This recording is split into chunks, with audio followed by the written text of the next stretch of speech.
गिर कर उठना, उठकर चलना, ये क्रम है संसार का। कर्मवीर को फर्क न पड़ता, क्षणिक जीत या हार का। नमस्कार, मैं शिव गोविंद द्विवेदी आप सभी का अपने YouTube चैनल पर हार्दिक स्वागत करता हूं और आशा करता हूं कि आप लोग सही होंगे, स्वस्थ होंगे, वीडियो निरंतरता के साथ देख रहे होंगे। तो आइए बढ़ते हैं। आज हम सीटेट की क्लास में सीटेट को फतेह करने के लिए आज हम लोग पेश हुए हैं। आज हम लोग बात करेंगे सीटेट के एग्जाम के क्वेश्चन की। ठीक है, सीटेट में जो पूछे गए क्वेश्चन हैं, जो पिछले एग्जामों में पूछे गए क्वेश्चन हैं, उन पे हम लोग चर्चा करेंगे, क्योंकि क्वेश्चन रिपीट होते रहते हैं। क्वेश्चन रिपीट नहीं होगा तो तरीका रिपीट होगा। ठीक है, उस टाइप के क्वेश्चन आप कैसे कर पाएंगे, उन पे हम लोग अध्ययन करेंगे। जैसे हम लोग पहला क्वेश्चन लेते हैं। पहला क्वेश्चन बहुत ही प्यारा क्वेश्चन है। छोटे छोटे क्वेश्चन सीटेट में रहते हैं, लेकिन मजेदार रहते हैं। अच्छे से अगर उनको करेंगे तो आपको मजा आने वाला है। एक क्वेश्चन हम लेते हैं। एक क्वेश्चन कहता है कि भैया हमें एक बात बताओ। हमने कहा क्या? बोले कहते हैं कि दिए गए चित्र में एक चित्र उन्होंने बनाया, एक चित्र बनाया है। इस चित्र को आप भी बना देंगे। ऐसे बना है, ये भैया P लिखा है, ये Q लिखा है, ये R लिखा है, ये S लिखा है। फिर ऐसे बना है, ऐसे, फिर ऐसे करके ऐसे बना है। ये भैया A है और ये हमारा B है, ये हमारा O है। इधर हमारा 45 डिग्री है, इधर हमारा कितना है 60 डिग्री है। और हमसे जानना क्या चाहता है? कहता है कोण AOB की वैल्यू ज्ञात करो। कहता है कोण AOB की वैल्यू ज्ञात करो। आपसे ये जानना चाहता है। ये भैया सीटेट में आया हुआ क्वेश्चन है। इसको हम लोग कैसे करेंगे? बहुत ही नॉर्मल क्वेश्चन है, बहुत प्यार से इसको समझेंगे। भैया एक बात बताओ। बोले क्या? हम लोग ये चीज देख पा रहे हैं कि भैया हमारे पास उसने बोल दिया ये वाला कोण क्या है, ये वाला कोण AOB कोण पूछा गया, ये वाला। हमें एक चीज पता है। बोले क्या पता है? हमको ये पता है कि भैया ये एक सरल रेखा पर कोण, ये वाला सरल रेखा पे कोण बन रहा है, तो इसका पूरा कितना होगा 180 अंश। तो हम ये नहीं कह सकते 60 डिग्री प्लस कोण AOB प्लस कोण 45 अंश, आगे वाला 45 अंश है, बराबर किसके हो जाएगा 180 डिग्री के हो जाएगा। तो कोण AOB बराबर कितना हो जाएगा भैया? 60 में 45 जोड़ेंगे कितना आ जाएगा? 60 40 100 105। तो 180 में से जब हम 105 अंश को घटा देंगे तो कितना आएगा? 75 अंश आएगा। यही हमारा आंसर हो जाएगा। कितना आएगा? 75 अंश आएगा और यही हमारा आंसर हो जाएगा। आपको कोई दिक्कत हुई हो तो बताओ, आपको कोई दिक्कत हुई हो तो बताइए। आई बात समझ में कि नहीं आई? आगे हम लोग बढ़ते हैं, आगे क्वेश्चन करते हैं। आगे हम लोग बढ़ेंगे, अगला क्वेश्चन करेंगे। पहला क्वेश्चन आपको समझ में आया होगा। हम लोग दूसरे क्वेश्चन की चर्चा कर रहे हैं। दूसरा क्वेश्चन क्या है?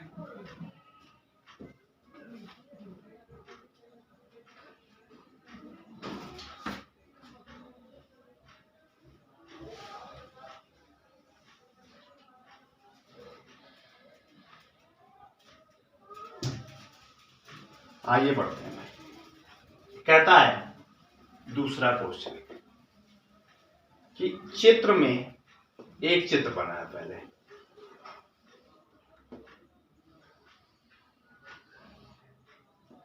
ऐसे, ये भैया A है, ये आपका B है, ये आपका C है और ये आपका D है। कहता है चित्र में यदि AB बराबर है BC के और कोण ABC दिया गया है 90 अंश, तो आपसे जानना चाहता है कोण BCD की वैल्यू क्या होगी। एक बात बताओ। बोले क्या बताते हैं? एक बात हमें ये बताओ कि भैया ये हमको क्या दिया गया? ट्रायंगल, और ये वाला कोण 90 डिग्री दे दिया गया और कह दिया गया कि AB बराबर है BC की।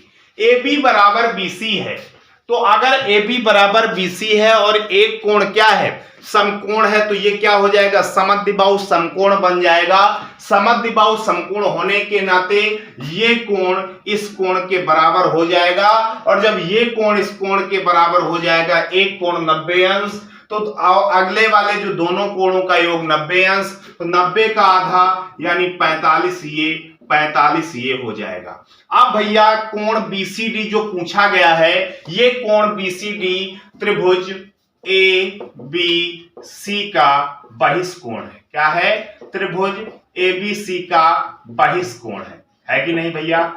जब बहिष्कोण और त्रिभुज का जो बहिष्कोण होता है सुदूर अंतःकोणों के योगफल के बराबर होता है कि नहीं होता। त्रिभुज का बहिष्कोण सुदूर अंतःकोणों के योग के बराबर होता है। तो जब योग के बराबर होता है तो भैया ये कितना हो जाएगा, ये हो जाएगा 90 प्लस 45 हो जाएगा भैया। सुदूर अंतःकोणों का योग 90 45, तो कितना 135 डिग्री आपका राइट आंसर हो जाएगा। इसमें से आपको कोई दिक्कत नहीं होनी चाहिए, आपको खुशी खुशी आंसर इसका ये दे देना है। बताओ भाई, किसी को कोई दिक्कत हो, कोई समस्या हो तो हमें अवगत जरूर कराएं, और इसका जल्दी से स्क्रीनशॉट ले लें, फिर हम लोग अगले क्वेश्चन देखें।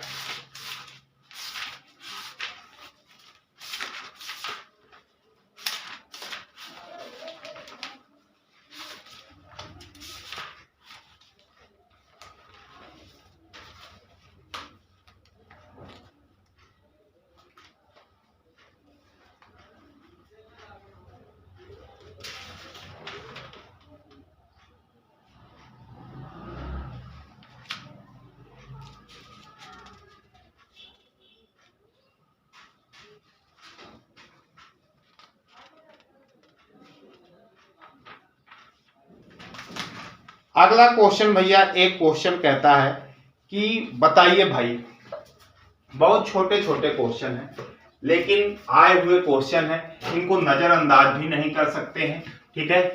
तो क्वेश्चन अगर छोटे हैं तब भी आपको करना है, बड़े हैं तब भी आपको करना है, आपको नजरअंदाज क्वेश्चनों को बिल्कुल नहीं करना है। देखो भाई, तीसरा नंबर क्वेश्चन कहता है 3 पेंसिल का मूल्य, 3 पेंसिल का मूल्य, 3 पेंसिल का मूल्य 20 रुपए है, 20 रुपए है, तो 6 दर्जन पेंसिल का मूल्य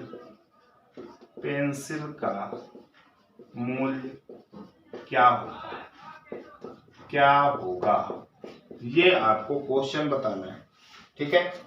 एक क्वेश्चन आपको बताना है कि भैया, एक क्वेश्चन है, यदि किसी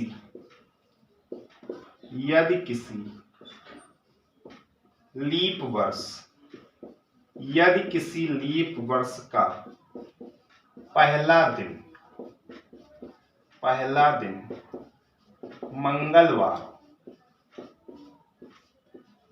मंगलवार हो तो उस वर्ष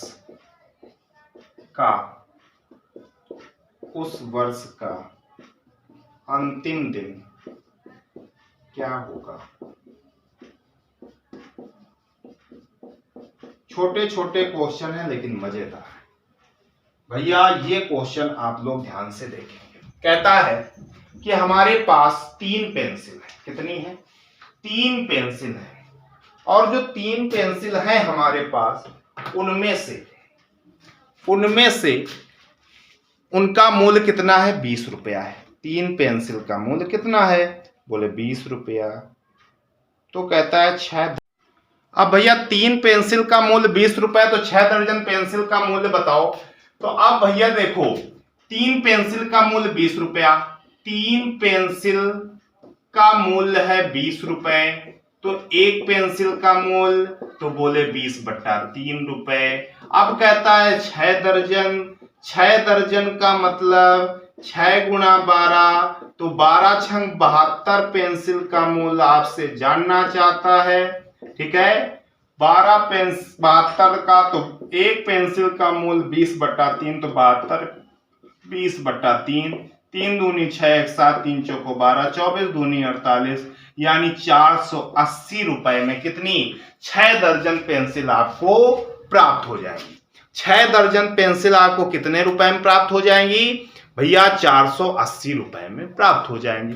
बोले ठीक है, आगे बढ़ते हैं। कहता है यदि किसी लीप वर्ष का पहला दिन मंगलवार हो तो उस वर्ष का अंतिम दिन क्या होगा?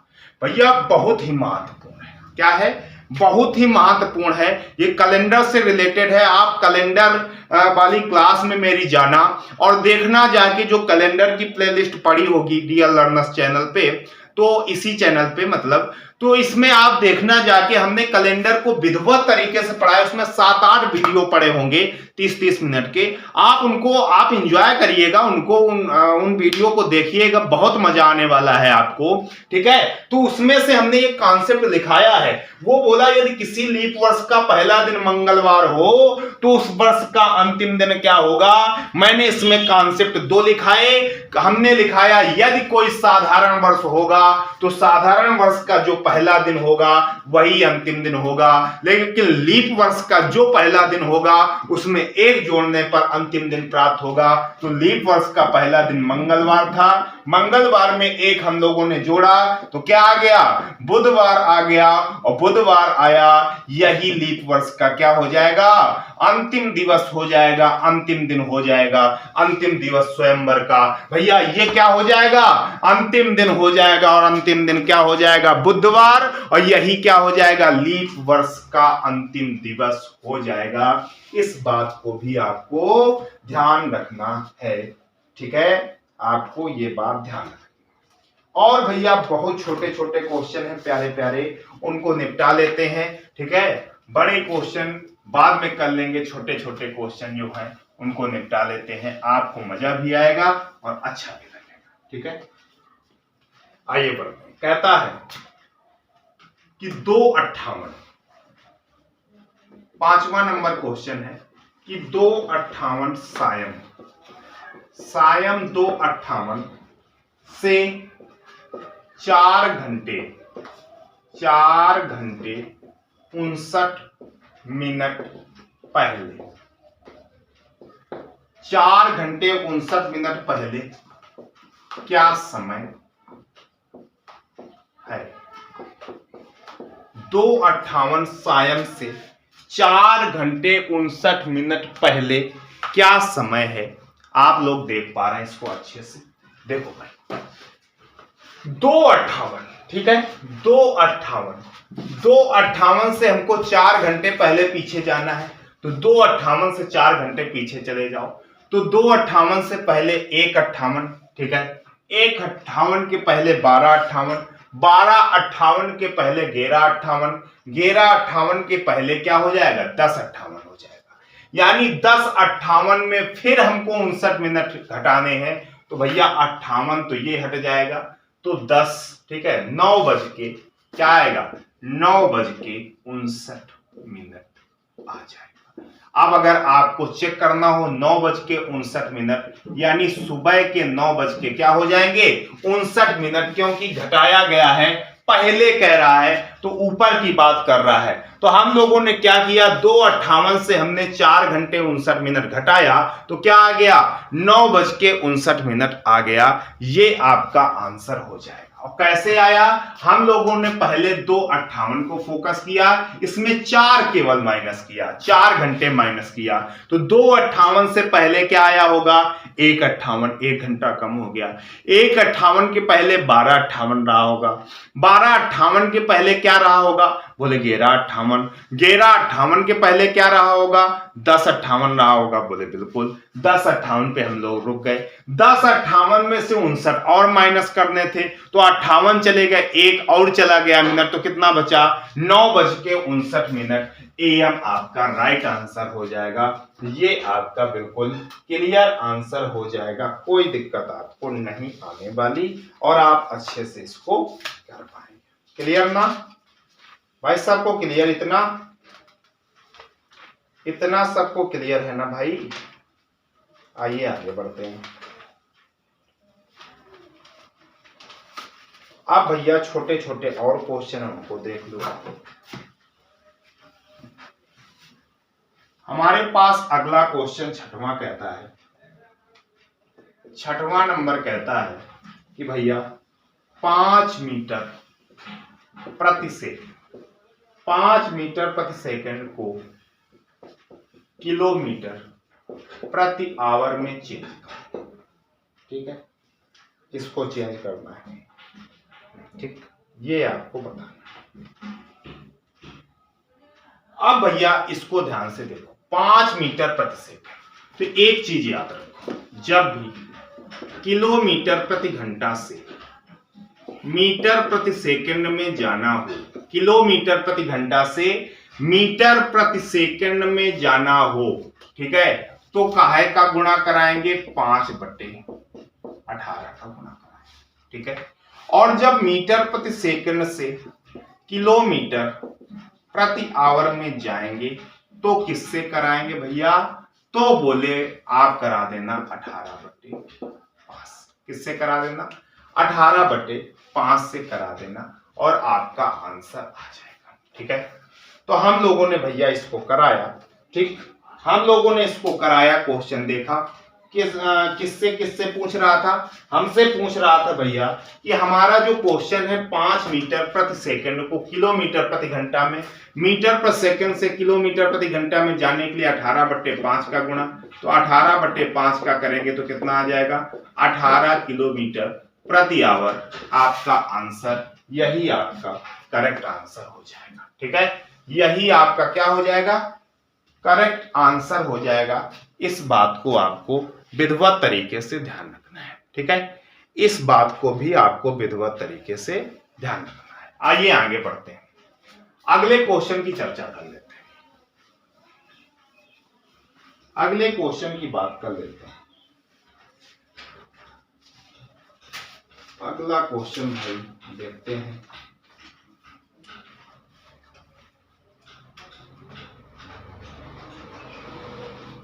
कहता है 7वां नंबर, एक वर्ग का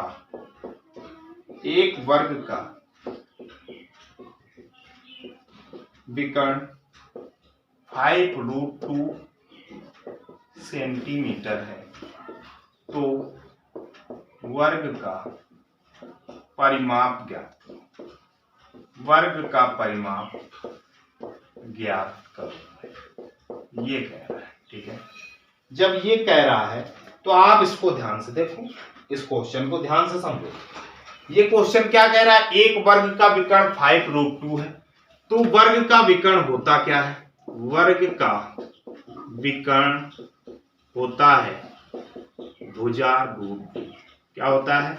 भुजा √2 होता है। तो कितना हो गया? 5√2, √2 से √2 कैंसिल, तो इसकी भुजा कितनी आ गई? भुजा आ गई 5। अब कहता है वर्ग का परिमाप, तो वर्ग का जो परिमाप होता है, वर्ग का जो परिमाप होता है वो क्या होता है? 4 इंटू भुजा होता है।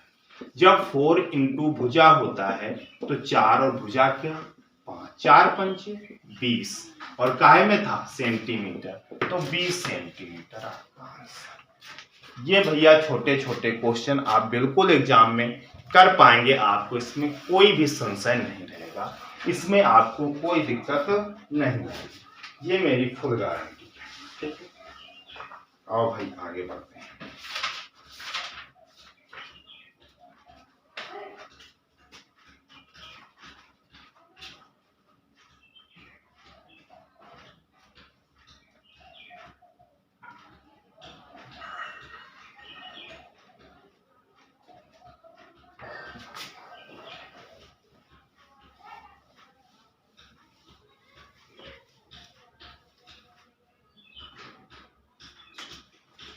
आठवां नंबर क्वेश्चन कहता है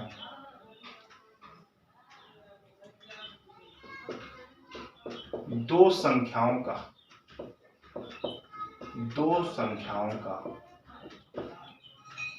HCF 11 और LCM 693 है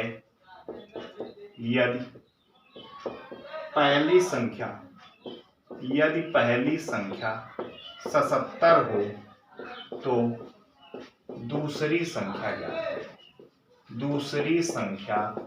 क्या होगी जानना चाहता है।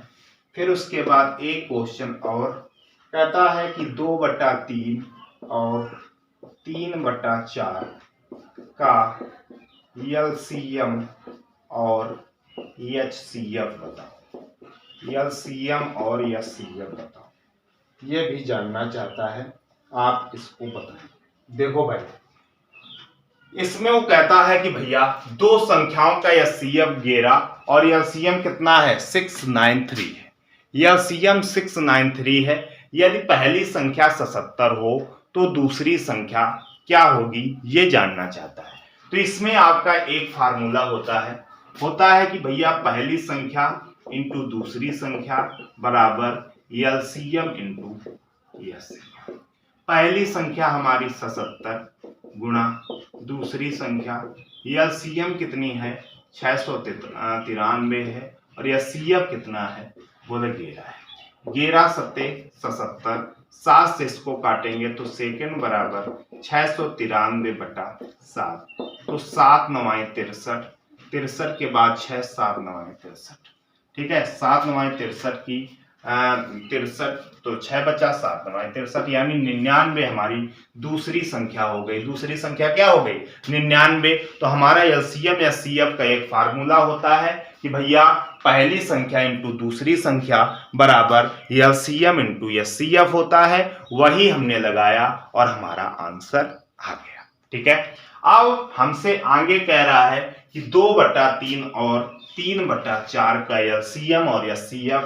तो भैया ये फार्मूले याद रखेंगे कि कभी भी आपसे भिन्नों का LCM पूछे, भिन्नों का LCM तो अंशों का LCM बटे हरों का HCF, ठीक है। और अगर भिन्नों का HCF पूछे तो अंशों का HCF बटे हर का LCM आपको कर देना होगा और आप आंसर निकाल पा रहे हो, ठीक है।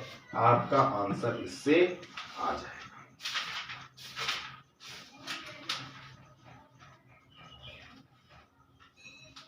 ठीक है भैया, तो आप इसको निकाल सकते हैं। आप इसमें देखेंगे कि भैया 2/3 और 3/4 का LCM पहले पूछा गया, LCM पूछा गया तो अंशों का LCM यानी 2 3 का LCM, 2 3 का LCM क्या हो जाएगा 6 हो जाएगा। हरों का HCF 3 4 का HCF क्या होगा 1, तो कितना आ जाएगा 6। भिन्नों का HCF अगर देखें तो अंशों का HCF 2 और 3 का कॉमन क्या मिलेगा 1 और हर का LCM 3 4 का 12, तो 6 और 1/12 आपका राइट आंसर हो जाएगा। इससे भी आप कर पाए, ठीक है। ऐसे क्वेश्चन आप ऐसे निपटा देंगे, कोई दिक्कत आपको नहीं होगी। क्लियर ना। आगे बढ़ते हैं भाई, आगे हम लोग चलते हैं।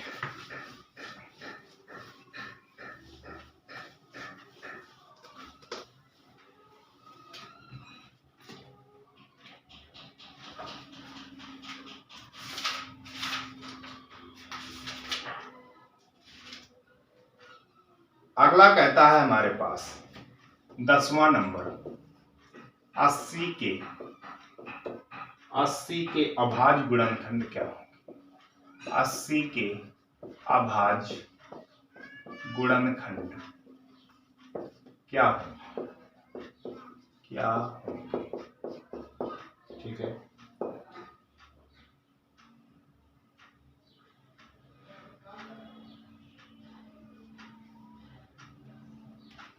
तो भैया अब 80 के अभाज्य गुणनखंड क्या होंगे इस पे वो चर्चा कर रहा है। कल हम लोगों ने चर्चा की थी अभाज्य गुणनखंडों की।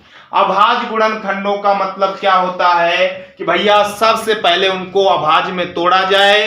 अभाज्य में तोड़ने का मतलब क्या है, उनको इतना तोड़ा जाए कि फिर वो तोड़ने लायक ना बचे। अब जैसे 80 को हमको फैक्टर करना है, 80 के फैक्टर ऐसे हमें नहीं पता है, बिल्कुल आसानी से करो। कैसे करेंगे, देखो 16 पंचे 80 हमें पता है, बोले ठीक है। 16 को 2 की पावर 4, 5 की पावर 1 लिख सकते हैं। क्या आप 2 को तोड़ सकते हैं, बोले ना बाबा ना, नहीं तोड़ सकते। क्या 5 को तोड़ सकते हैं, बिल्कुल नहीं तोड़ सकते। तो भैया ये बिल्कुल किसमें टूट गया, प्राइम में। अब हमसे अभाज्य गुणनखंडों की संख्या, अभाज्य गुणनखंड कितने होंगे देख लो। अभाज्य गुणनखंड कितने होंगे, पावर इनकी काउंट कर लो, 4 + 1 तो कितना हो जाएगा, 5। यही आपके अभाज्य गुणनखंडों की संख्या हो जाएगी, यही आपका आंसर हो जाएगा। ठीक है, ये बात आपको ध्यान रखनी है। आगे बढ़ते हैं हम लोग, आगे बढ़ जाते हैं, आगे बढ़ते हैं हम लोग। 10 क्वेश्चन हमारे कंप्लीट हो गए, लेकिन थे छोटे छोटे, हम लोगों ने कंप्लीट किए छोटे छोटे क्वेश्चन, लेकिन मजा भी आया, हम लोगों को अच्छा लगा। बस आज के लिए इतना ही रखते हैं, ठीक है, आज के लिए इतना ही रखते हैं। फिर इसके आगे अगले दिन चर्चा करेंगे और हम लोग दिन प्रतिदिन अच्छा कुछ सीखते जाएंगे और मजा भी आएगा। ठीक है, तो धन्यवाद।